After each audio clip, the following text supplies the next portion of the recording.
Russia's best-known opposition leader, Alexei Navalny, has submitted documents to officially register as a candidate for next year's election. Navalny, a staunch critic of President Vladimir Putin, was previously ruled ineligible to run following a corruption charge which he maintains is politically motivated. His supporters hope he'll be allowed to run, saying he's the only man who can successfully challenge the president. Alexei Navalny isn't Russia's only opposition leader, but he's cleared the first hurdle to run as a candidate for next year's presidential election. We're going inside and we will submit these papers. Navalny officially registered himself as a political candidate at the Central Election Commission, and he's showing a renewed determination to take down his longtime foe, Vladimir Putin.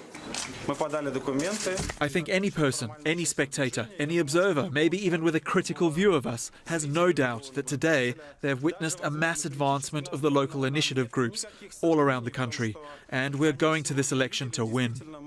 He's emboldened after supporters from more than 20 cities gathered to formally endorse a Navalny presidency. The message: Russia is in need of new leadership, enjoying strong support in President Putin's own hometown of St. Petersburg. A group of voters gathered here to nominate Alexei Navalny as presidential candidate. To do so, we needed to collect 500 votes in favour, but we've collected over 1,700 votes, so I think the meeting was successful. Election officials are warning, though, that despite the support, Navalny is still unlikely to make it onto the ballot paper. A 2014 embezzlement charge has previously barred him from running a political campaign, but he could still run if special consideration is granted.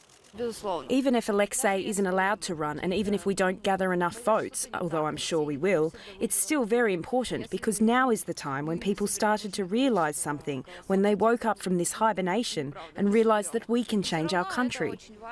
Vladimir Putin has been in power either as president or prime minister since 2000, with Navalny largely seen as the only contender able to successfully challenge him. The goal has always been to demonstrate that Putin is a leader of no alternative, uncontested, unchallenged, with a gigantic advantage over anybody else. Russia's Central Election Committee will decide within days if Navalny will be allowed to take part in the March election. Hashayla Kumarawansa, SBS World News.